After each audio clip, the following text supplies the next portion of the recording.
What up? My microphone is over here, but it's crazy how much it picks it up. Yes, this is a real microphone, but we're in this different environment. Bout MMA, it's in North York, Ontario. I think when you're watching this, if you watch it when it comes out, it's Black Friday, and they said all the memberships here are half off. We're gonna train here, Mark and I. We're probably going to build a bit of a permanent studio here in the next couple of weeks. We'll document that on Instagram. If you follow me, it's at Robin Black MMA on Instagram. And Mark will, what's your Instagram? MOULZ 33. That's Mark. He will be documenting it as well. But you know what the fuck else we'll be documenting? What is it, UFC 218? Detroit. Shit. So I'm going to talk a little bit about Eddie Alvarez and Justin Gaethje today. These are my first thoughts. I'm absolutely going to hit this again on Fight Week. No question about it, because I'm going to try to get a hold of Eddie this weekend and chat with him. Eddie, if you're watching this, and I actually think you are, which is strange, but I know you really like this stuff and appreciate it as much as we appreciate you, then I will hit you up and we will, hopefully I'll chat with you and I'll pass on with people what we've learned. I don't know if we can record it, maybe. Technology, you know, we're slow with the technology. We're coming along, but we're a lot more passionate about the making and the talking and the sharing than we are about like this kind of stuff. But we promise we'll get better. It's just, it's, you know, if you like boxing, you work on your boxing. But if you don't like wrestling, you should still work on it. So we will. Eddie Alvarez and Justin Gaethje. Fuck. So good. So good. So many interesting things about it. So what words will we hear people use when we're talking about war? They'll use war. They'll use that word, which is a bit of a stretch, really. When I mean, they're fighting and they're competing in martial combat. I guess it's one-man war. I mean, really, war is just you take a lot more men and have them do this, give them weapons sometimes. But they'll say war. They'll say chaos, frenzy, reckless.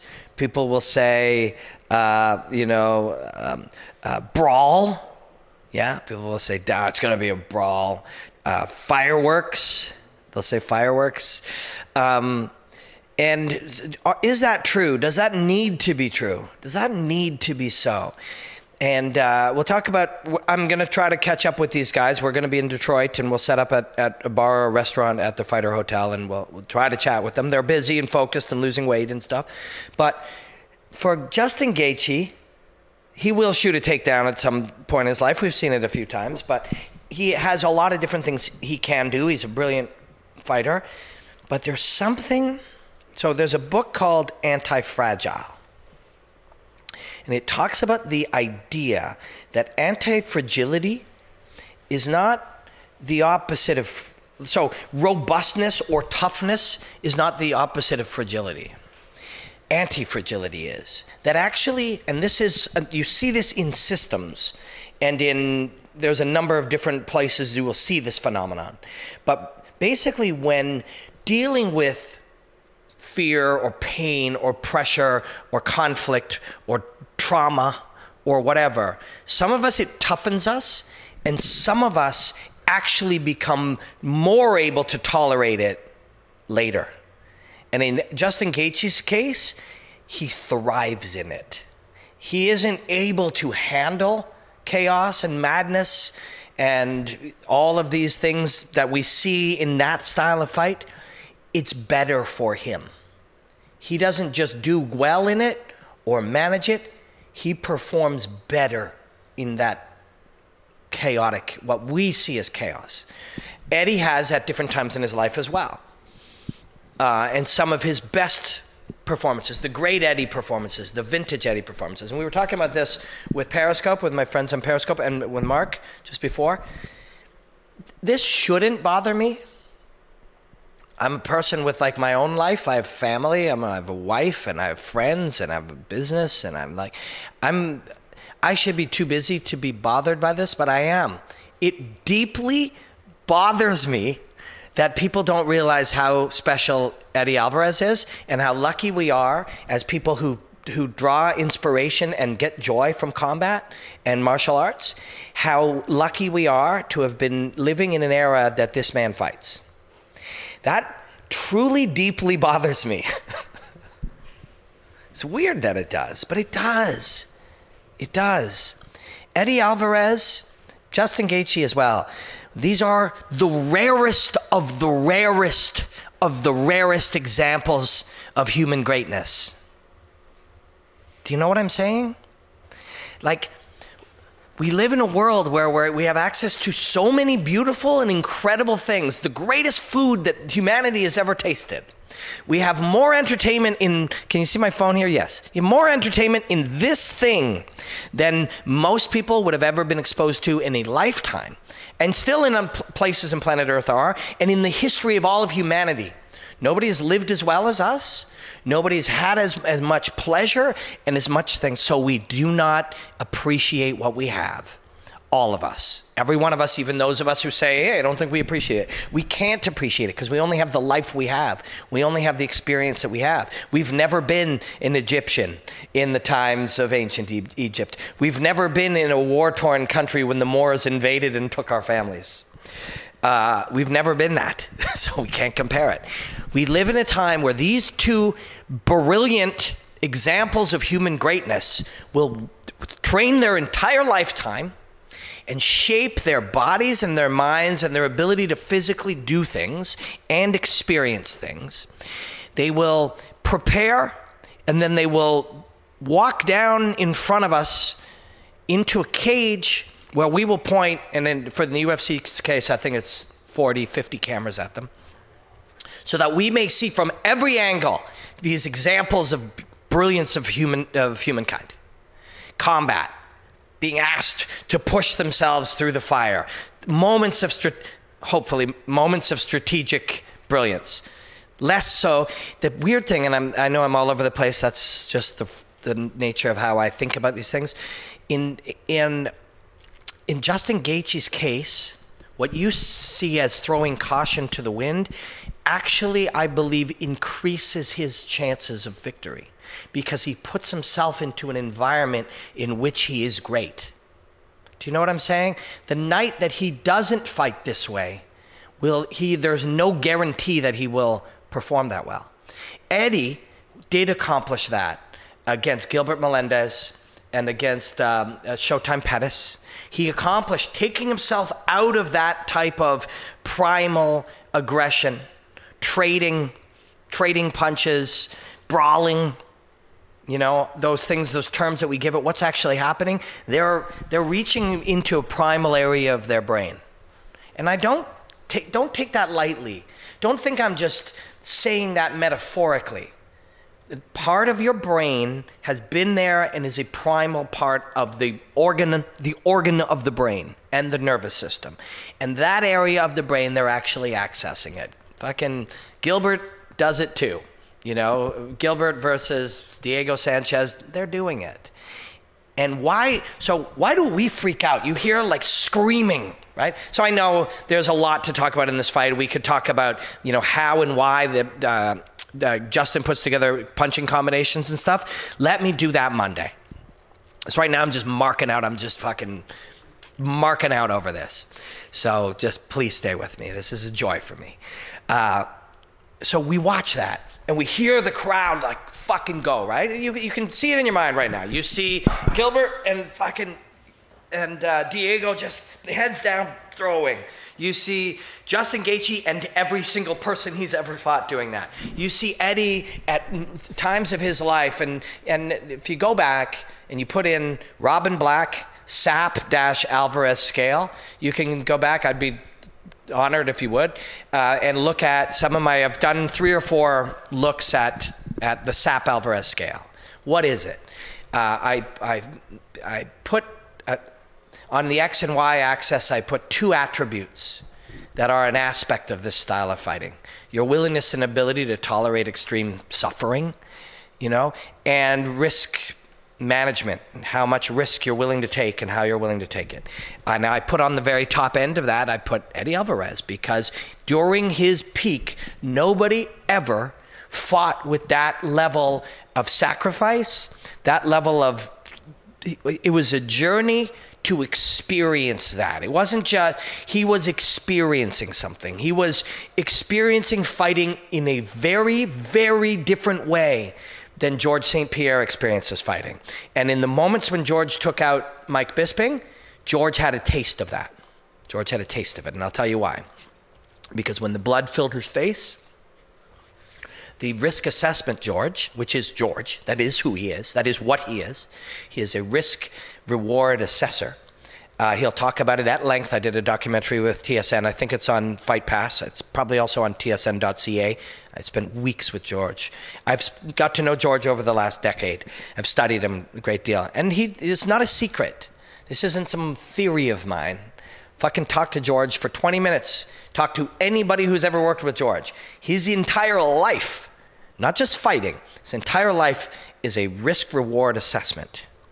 And George does not fight the way Eddie Alvarez and Justin Gaethje fight. Justin Gaethje almost 100% of the time, because he is at his best like that. It's not a choice. It's not for fans. It's not to make money. This is the best way he can win, is take both of you into this environment at which he is hyper-specialized and anti-fragile. And you are not. I don't care who you are. Michael Johnson is a fucking badass. And anybody tell you different, don't be their friend anymore. Just, well, you're through. We're done. Don't listen to it. Michael Johnson is a fucking brilliant, fantastic fighter.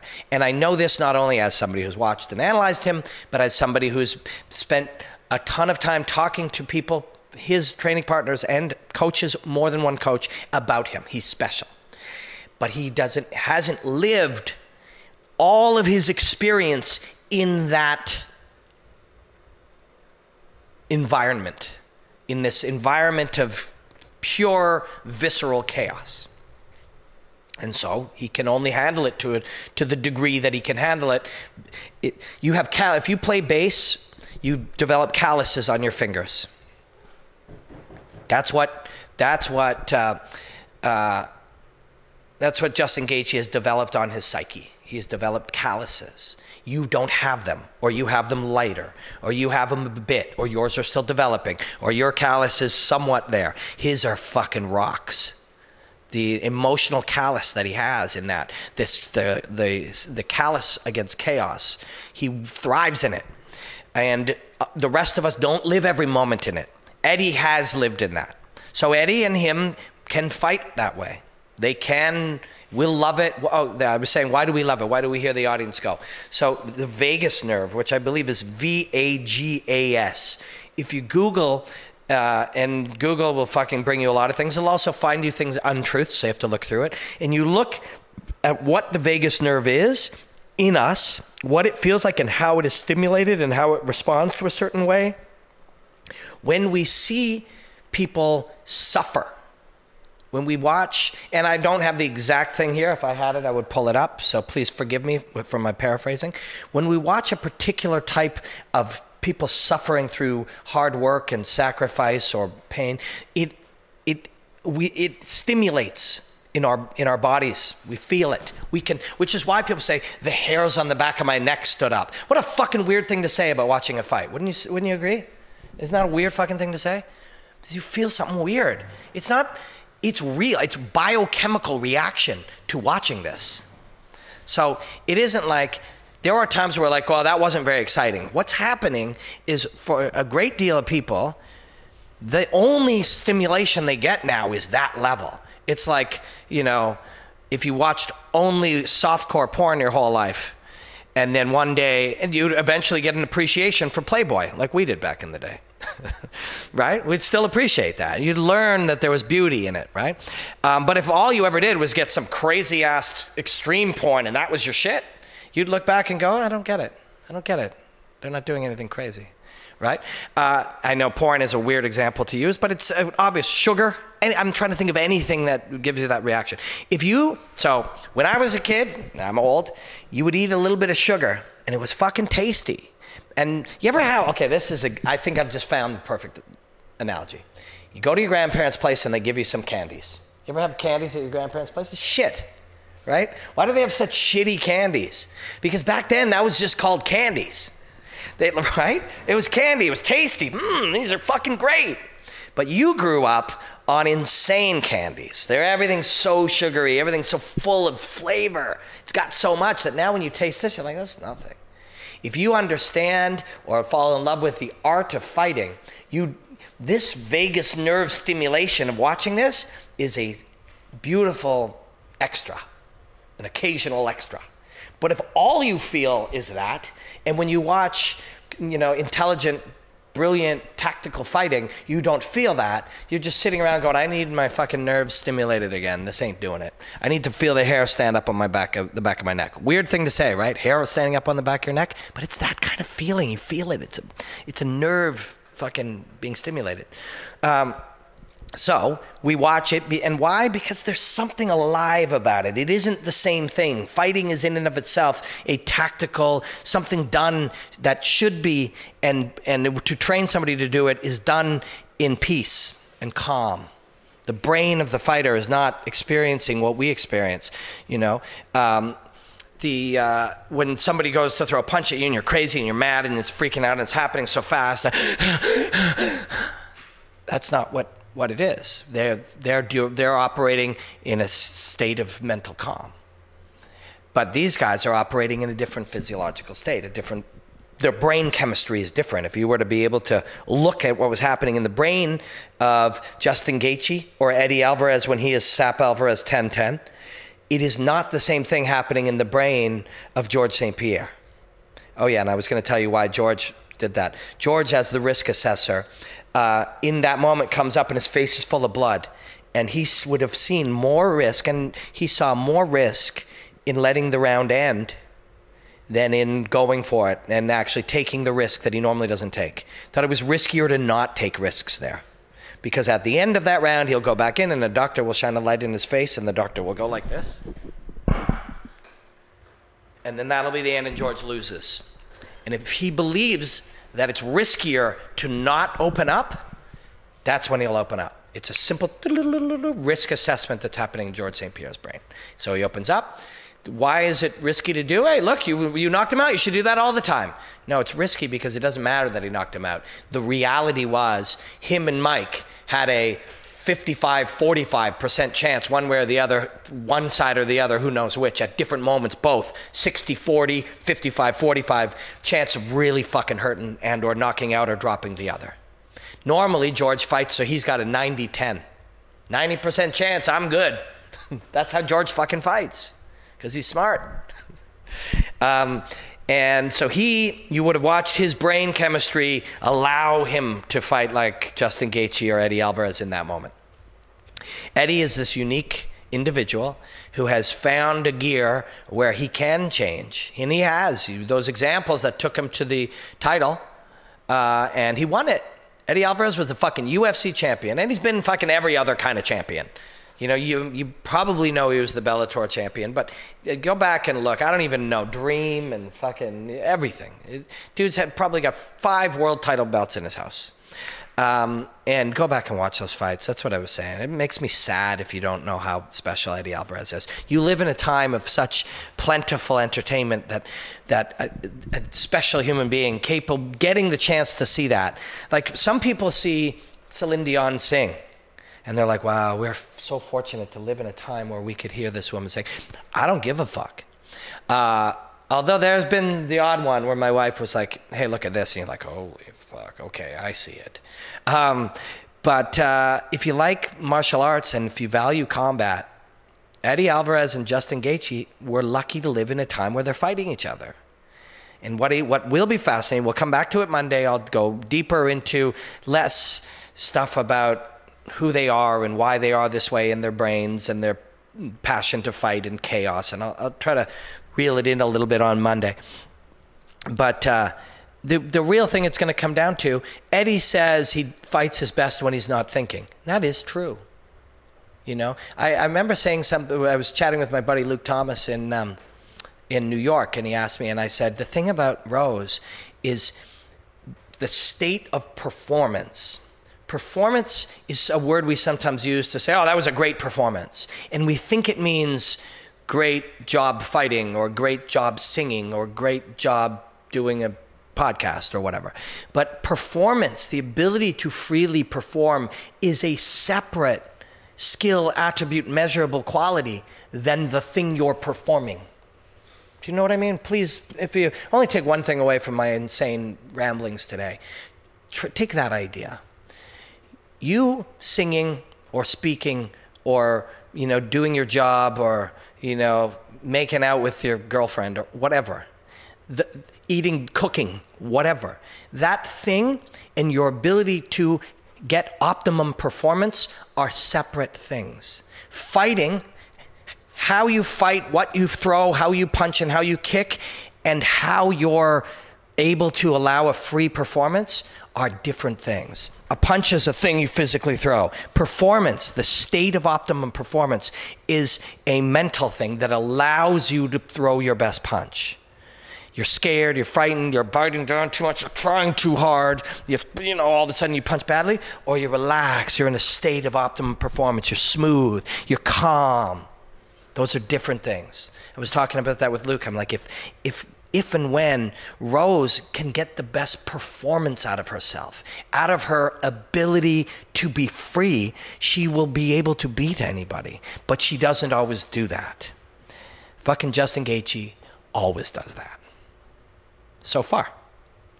Every fight's a different fight. Every moment's a different moment. Just because you bat 1,000 doesn't mean tomorrow you still have to do everything you did to get that out of yourself. But you get better and better at getting it out of yourself and knowing how to get it out of yourself and allowing it to come out. And I can't wait for this fight. Wow. Somebody asked me on Periscope, is it worth getting 218? Dude, are you serious? Holloway and Aldo, Francis Ngannou and Overeem. These two crazy motherfuckers. Pettis and Cejudo, that's badass. So we're going to be talking about all those next week. We're also going to be in Detroit next week. So we'll be getting a lot of sit downs. We'll zero in on the coaches because they're not cutting weight. But some of these fighters have been very kind and reached out to me, and we'll be able to chat with some of them. Overeem doesn't cut weight. We'll try to sit him down over at some dinner. Francis Ngannou and Overeem, man, that's fucking badass. We'll be talking about all those fights next week, and I will revisit this one from a slightly less nerding out on the vulgarity of how they fight. But Eddie may not necessarily fight that way. He says he's gonna, and he does. He also performs that well. The person who's gonna beat Gaethje, now Gaethje one day will get shut off. He knows it. He's said it. When he loses, he will lose spectacularly because there's no other way he can lose. He will himself to victory or a fight of the night or a performance of the night or an insane. But when he loses, it's going to be a clean one where he's coming in and he's going to go down and it's going to happen to him one day. And he knows it and he's cool with it, which is fucking crazy, right? But they have to be. They have to be. They have to be cool with it. Because one day it'll happen. You know when it'll happen? It's when you're trying too hard to make it not happen. Just got to get out there and get after it. They're going to do that. But Eddie has the ability, and that's the other thing. These are not, for Justin, this is the optimum way for him to fight. He's been proving it for decades now. For Eddie, it's not like, because people are like, which Eddie are we going to see? We're going to see the Eddie who took down Gilbert Melendez and trapped him against the wall and stuff, or are we going to see the crazy Eddie? Why can't we see both? He's a human being capable of moving in and out of those things. We just use George as the example of finding moments to do that. Eddie found those moments against RDA to try to get him out of there. Eddie can do both. And Eddie's capable of doing both of those things. Allowing himself to start free. Start free and open and fun and crazy and let it go. Let it out. Fucking Eddie, you love to fight, man. You love that freedom. Go let that out. When the time arises, let's slow that thing down too. This guy won't like it that way. Fuck, it's a great fight. I can't wait. I can't wait to chat with these guys next week. But we'll dig into this a little bit deeper Monday, and we will be looking at all these fights. Thank you to Budo MMA. If you are in Toronto on Friday or anytime, come by here. It's a really cool place. We're going to be here all the time now. Enjoy the hostilities, my friends, and enjoy Bisping versus Gastelum. Black out.